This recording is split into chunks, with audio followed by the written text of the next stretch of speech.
I want to talk about the elephant in the room, the in-laws. I know this is part two of it. It might be about part six, part eight. Just depends on what I want to talk about and to help you with your marriage. A lot of times we have in-laws, the elephant in the room. You don't want to talk about it because you do bring confusion. They get mad. Like I said earlier, when you got an elephant in the room, that means you got something in your marriage that need to be resolved. In-laws can be good. They can be sweet. They can be kind. But there are some that are just full of the devil. The devil used them to try to manipulate your marriage because your mother and father don't like the fact who you got married to. So you got to decide, who do I want to stay married to? Do I want to go back home and live with my parents, or do I want to find this man or woman that God got for me? And so we have to get the elephant out of the room by learning how to discuss it. What do you mean elephant in the room? When your parents are always in your business, when they don't check with you before they come over, when they always got to put their 2 cents in, that's the elephant in the room. And you got to deal with it. How do you deal with it? By you nipping it in the bud. You begin to talk. It's you. If your mother is coming and interrupting and causing problems, you got to talk to her. First thing, you got to stop telling her everything about your marriage.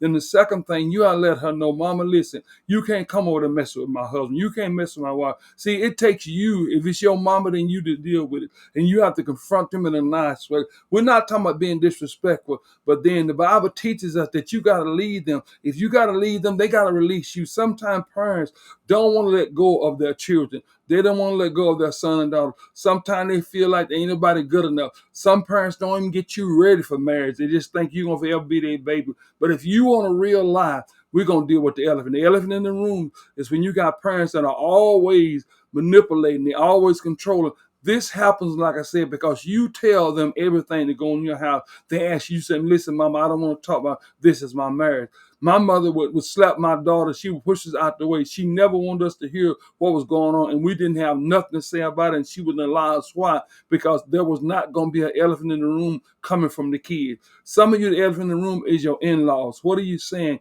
I'm saying that God is telling you to draw the line, set up boundaries, let your in-laws check with you before they come over. Let your mother and father check with you before they come over, and make sure that you're not squabbling, you're not fussing. Who do you go for counsel? You don't go to your mother and father-in-law, because it can be a problem, because your mama don't think nobody's good enough for you. Your daddy don't think nobody's good enough for you.